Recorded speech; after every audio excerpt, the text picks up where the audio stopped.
लखनऊ में निजी पैथोलॉजी में H3N2 की जांच शुरू हो गई है। केजीएमयू एसजीपीजीआई के बाद निजी लैबों में भी अब ये सुविधा आम लोगों के लिए मुहैया कराई जा रही है। तो बड़ी खबर हम आप तक पहुंचा रहे हैं, जहां कई निजी पैथोलॉजी ने H3N2 की जांच शुरू कर दी है। यानी कि अब एसजीपीजीआई और केजीएमयू के अलावा निजी पैथोलॉजी में भी लोगों की जांच होगी। जांच के लिए 2800 रुपए फीस ले रहे हैं निजी लैब। लखनऊ के बसंत कुंज योजना के भूखंडों की लॉटरी आज।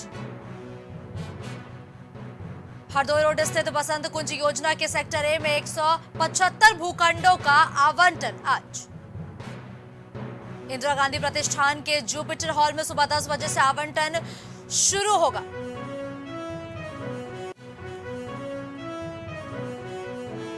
आरएलडी अल्पसंख्यकों को अभियान चलाकर जोड़ने का प्रयास किया जाएगा। पार्टी पदाधिकारी अल्पसंख्यक गांव-गांव जाकर अब लोगों को जोड़ेंगे। 15 मार्च से लखनऊ से होगी इस अभियान की शुरुआत। प्रदेश मुख्यालय पर प्रदेश कार्यकारिणी की एक बैठक भी होगी। वही बैठक में अल्पसंख्यकों से जुड़े मुद्दों पर विस्तार से चर्चा की जाएगी। साथ ही हर जिले में जाकर लोगों को जोड़ने का भी काम किया जाएगा। तो आरएलडी अल्पसंख्यकों को अभियान चलाकर एक जोड़ने का प्रयास करती हुई दिखाई देगी। पार्टी पदाधिकारी अल्पसंख्यक गांव-गांव जाकर इस अभियान से लोगों को जोड़ेंगे। लखनऊ में रामनवमी पर अखंड रामायण का पाठ कराएगी सरकार की बड़ी और अहम खबर हम लगातार आप तक पहुंचा रहे हैं। सांस्कृतिक कार्यक्रमों का भी यूपी सरकार आयोजन करेगी। महिला और बालिकाओं की विशेष रूप से इस पूरे कार्यक्रम के दौरान सहभागिता नजर आएगी। वहीं लखनऊ के अलावा यूपी के 75 जिलों में भी सभी कार्यक्रमों का आयोजन होगा। नवरात्र के मौके पर सरकार द्वारा यूपी के सभी 75 जिलों में ये कार्यक्रम आयोजित किए जाएंगे और जिले के सभी मंडलायुक्तों और डीएम को अब दिशा निर्देश भी जारी कर दिए गए हैं।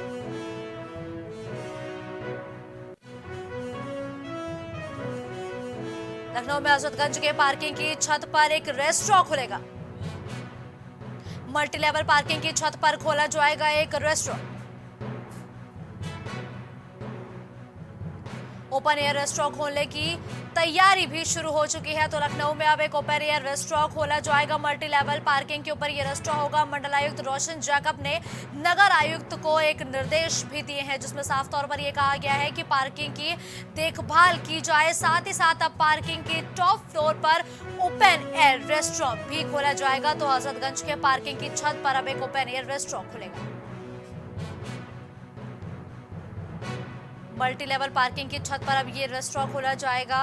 इसके लिए सभी दिशा निर्देश भी जारी कर दिए गए हैं। ओपन एयर रेस्टोरेंट को खोलने की तैयारी की जा रही है। लखनऊ के हजरतगंज में ये open air restaurant multi level parking के टॉप फ्लोर पर खोला जाएगा। मंडलायुक्त रोशन जैकब ने नगर आयुक्त को दिशा निर्देश भी दिए हैं। लखनऊ में महिला लाभार्थियों का वोट बैंक बढ़ाएगी बीजेपी। योजनाओं से लाभान्वित महिलाओं को जोड़ा जाएगा, जिसके जरिए कहीं ना कहीं निकाय चुनाव और 2024 को लेकर महिलाओं को साधने के प्रयास भाजपा करती हुई नजर आएगी। लोकसभा चुनाव के मद्देनजर महिलाओं से संपर्क किया जाएगा। साथ ही महिला वोट बैंक को साधने की पूरी तरीके से कोशिश की जाएगी। सेल्फी विद लाभार्थी अभियान भी चलाया जाएगा। तो महिला लाभार्थियों का वोट बैंक बीजेपी बढ़ाती हुई दिखाई देगी। इस दौरान जो सभी योजनाओं से लाभान्वित महिलाएं हैं उनको एक साथ जोड़ा जाएगा, जिससे जो महिला वोट बैंक है उसको साधा जा सके।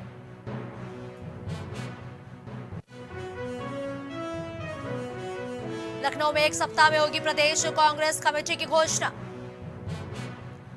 युवाओं, दलितों और पिछड़ों की 50% होगी भागीदारी।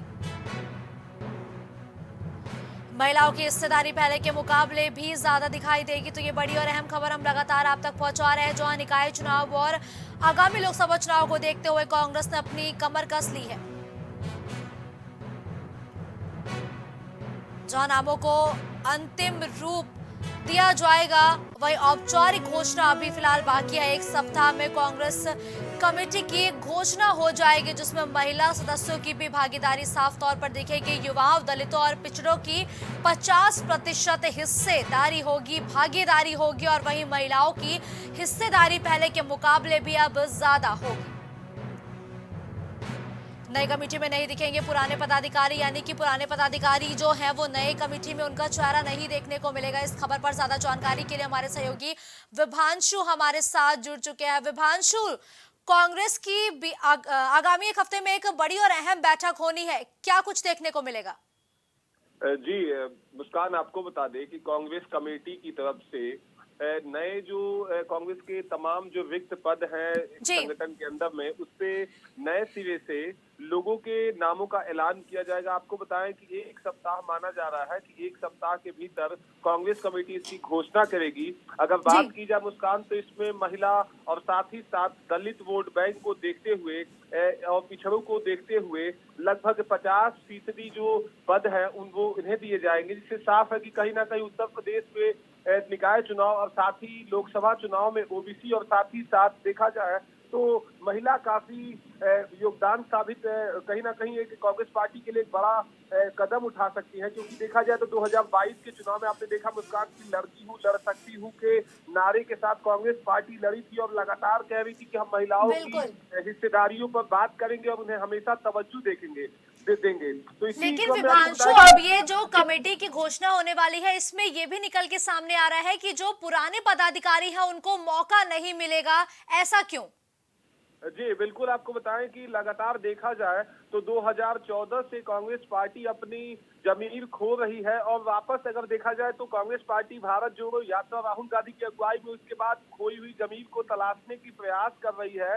इससे साफ है कि जिन उनके तमाम जो पद थे, जो तमाम जगहों पर पदाधिकारी थे, उनकी विफलताओं का नतीजा है कि कांग्रेस पार्टी अपनी जमीन खोती, जिसका सीधा असर नई कमेटी में देखने को मिलेगा। नए चेहरों को, नए लोगों को जगह मिलेगी, जिससे साफ है कि कहीं ना कहीं कांग्रेस। बिल्कुल विभांशु, जैसा कि अभी आपने बताया कि नए चेहरों को जगह मिलेगी, तो किन किन का नाम अभी तक निकल के सामने आ रहा है जिनको इस कमेटी में शामिल किया जाएगा?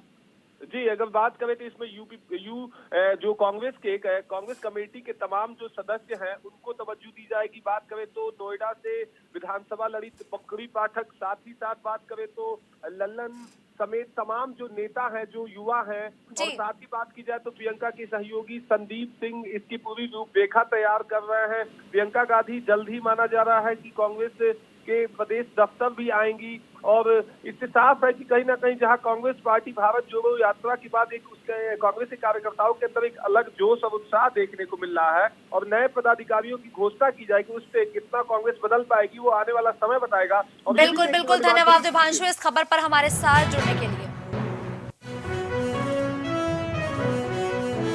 292 कस्तूरबा गांधी विद्यालयों में नए सत्र से इंटर तक की पढ़ाई होगी। 30,000 छात्राओं की आवासीय इंटरमीडिएट की पढ़ाई की राह खुलेगी। अप्रैल में 200 और जुलाई में 52 विद्यालयों में शुरू होगी पढ़ाई। 740 कस्तूरबा गांधी बालिकाओं में कक्षा 6 से 8 तक की चल रही है पढ़ाई। वहीं वर्तमान में प्रदेश में 74,000 छात्राएं विद्यालयों में पढ़ाई कर रही हैं। 292 कस्तूरबा गांधी विद्यालयों में नए सत्र से अब इंटर तक की पढ़ाई होगी। अभी तक 6 से 8वीं तक की जहां पढ़ाई होती थी, तो वहीं अब छात्राएं 12वीं तक की यानी कि क्लास 12 तक की वो शिक्षा प्राप्त कर सकती हैं। अप्रैल में 200 और जुलाई में 92 विद्यालयों में पढ़ाई शुरू होगी।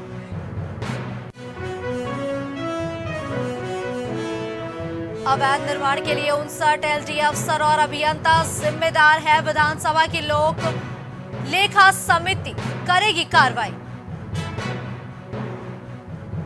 प्राधिकरण ने अभियंता व अधिकारियों की सूची लोक लेखा समिति को भेजी है। साथ ही साथ एक बड़ी लापरवाही का भी इस दौरान आरोप लगाया गया है। लोक लेखा विभाग ने एलडीए से अवैध निर्माण की रिपोर्ट मांगी थी, जिसके बाद ये रिपोर्ट भेजी गई है। 2009 से 2022 के बीच शहर में हुए अवैध निर्माणों के लिए ये रिपोर्ट तलब की गई थी। वही भ्रष्टाचार में अभियंता, मुख्य अभियंता समेत तमाम अधिकारियों के भी नाम शामिल है। जो सूची भेजी गई है उसमें तमाम अधिकारियों के नाम शामिल है। इस खबर पर ज्यादा जानकारी के लिए हमारे सहयोगी विभांशु हमारे साथ जुड़ चुके हैं। विभांशु, लोक लेखा समिति अब कार्रवाई करने की तैयारी है, तो किन किन अधिकारियों पर गाज गिरती नजर आएगी? जी विभांशु, तो हमारे सहयोगी से हमारा संपर्क स्थापित नहीं हो पा रहा है। हम लगातार उनसे संपर्क करने का प्रयास करेंगे, लेकिन आपको बताते चले कि पीएम आवास 1.29 लाख रुपए हुआ महंगा।